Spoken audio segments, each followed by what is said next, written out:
आप किसी भी पत्रकार से कहेंगे तो कहेगा कि अफवाह बहुत तेज फैलती है और हमें अफवाहों से बच कर रहना है, या कहें कि पत्रकार का मूल काम ही यही है कि वो अफवाह न फैलने दे।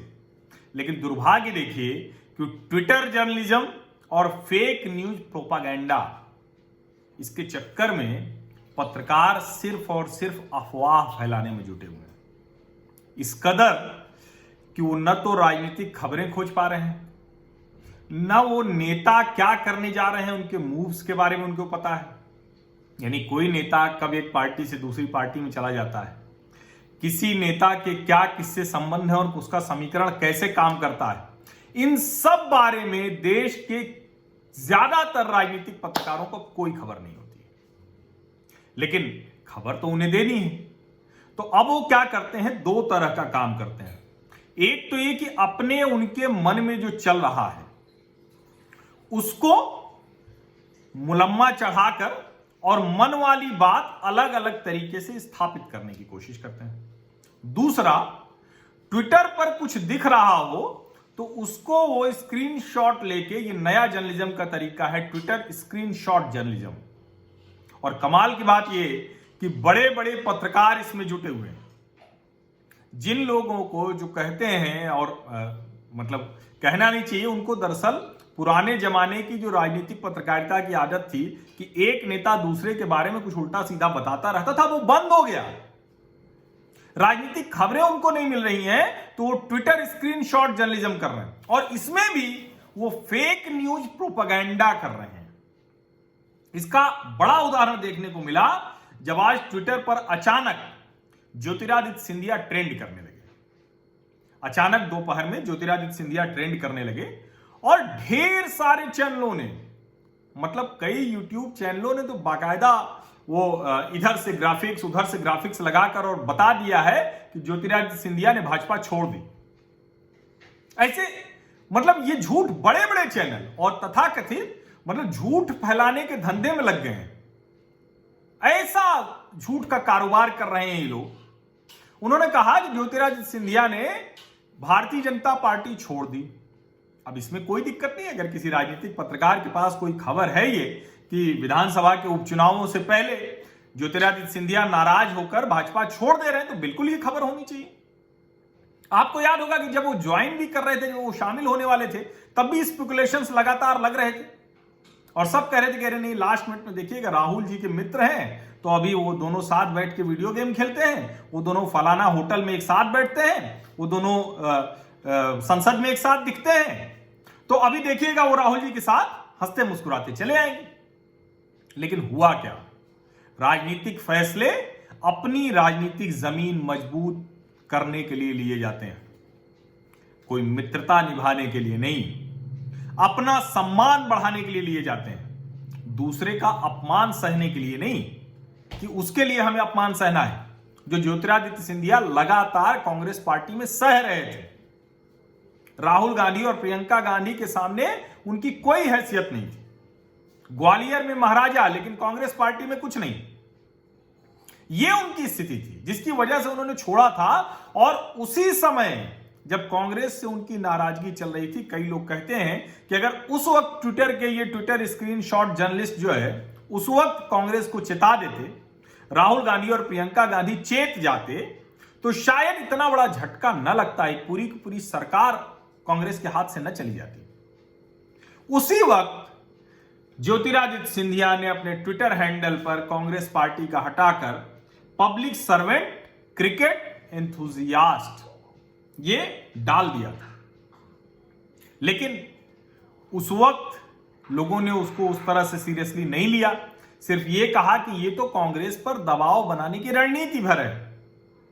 और अभी वो झूठे चैनल और खासकर के यूट्यूब चैनल तो गजब झूठ बोल रहे हैं, वो कह ही रहे हैं कि भाजपा छोड़ दिया, भाजपा छोड़ दिया, बावजूद इसके कि लगातार जब मैं उनकी टाइमलाइन पे देखता हूं सिंधिया जी की, तो उनकी टाइमलाइन पे 8 घंटे पहले का एक ट्वीट है जिसमें है मध्य प्रदेश की 24 विधानसभा सीटों पर होने वाले उपचुनाव के लिए भारतीय जनता पार्टी द्वारा नियुक्त किए गए सभी प्रभारियों को मेरी ओर से हार्दिक बधाई एवं शुभकामनाएं। मुझे पूरा विश्वास है कि आप सभी का अनुभव और कार्यकर्ताओं की मेहनत भाजपा उम्मीदवारों की जीत सुनिश्चित करेगा। बीजेपी फॉर इंडिया को ट्वीट किया हुआ है, फिर वो डाला हुआ है जिसमें विष्णुदत्त शर्मा जो प्रदेश अध्यक्ष हैं भाजपा के और प्रदेश महामंत्री सुहास भगत, उन्होंने जो अलग अलग वो प्रभारी घोषित किए हैं, ये आज यानी 6 जून को 11:30 बजे ये ट्वीट है। लेकिन इसके बावजूद लगातार झूठ फैलाने वाले propaganda journalist, Twitter screenshot journalism करने वाले लोग इस स्क्रीनशॉट को नहीं ले पाए। लेकिन उन्होंने कहा कि देखिए भाजपा का नाम हटा दिया है, जबकि भाजपा का नाम किसी समय हटाया ही नहीं।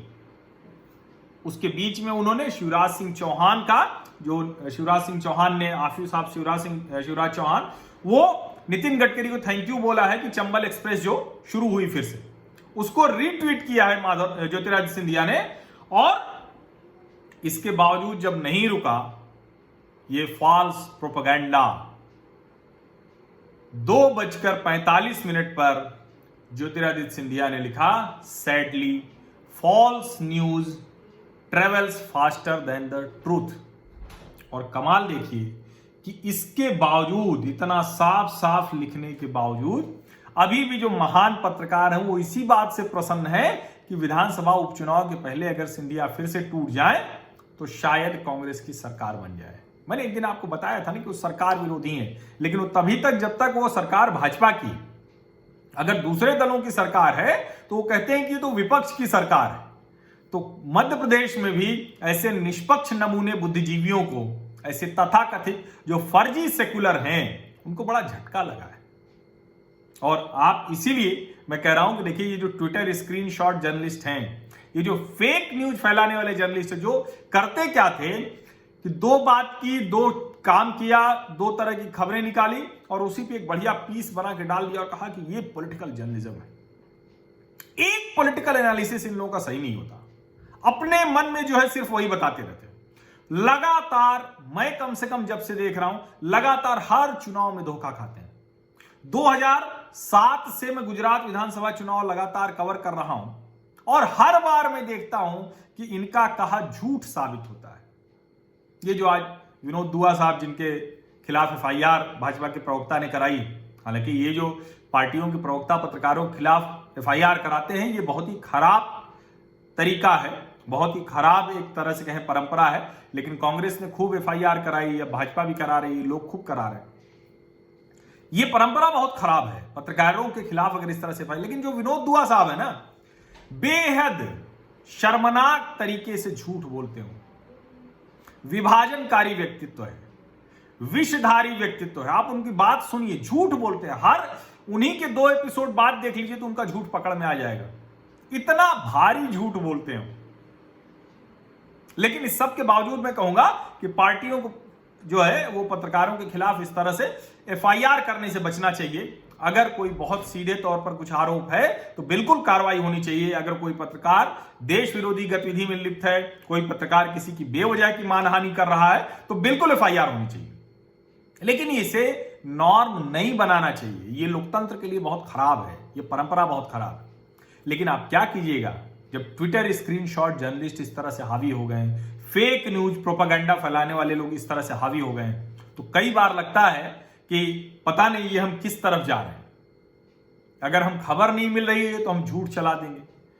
जो कभी भी ज्योतिरादित्य माधव राव सिंधिया ने अपने ट्विटर खाते के बायो में भारतीय जनता पार्टी जोड़ा ही नहीं था, यही लिखा था, पब्लिक सर्वेंट, क्रिकेट एंथुजियास्ट।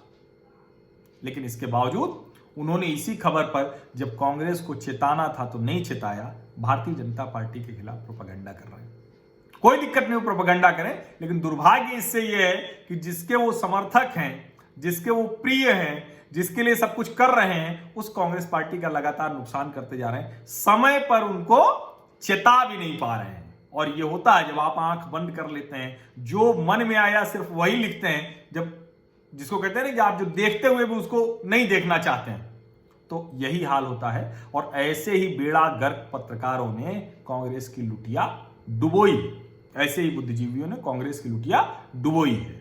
तो चलिए, ये खबर चूंकि ऐसी थी कि मुझे लगता है कि आप लोगों ने देखी जरूर होगी, तो मुझे लगा कि ये इस पे मेरी बातचीत, मेरी टिप्पणी बहुत जरूरी है। इसलिए जरूरी है कि आपको एक तो तथ्य पता चले, सच्चाई पता चले, और ये भी ध्यान से देखिए कि कौन लोग कर रहे हैं, ये भी देखना बहुत जरूरी है। तो बहुत बहुत शुक्रिया, बहुत धन्यवाद। और आप लोग मेरे सामाजिक परिवार का हिस्सा हैं, जो अभी तक सब्सक्राइब नहीं कर पाए हैं, सब्सक्राइब जरूर कर लें, नोटिफिकेशन वाली घंटी दबा दें।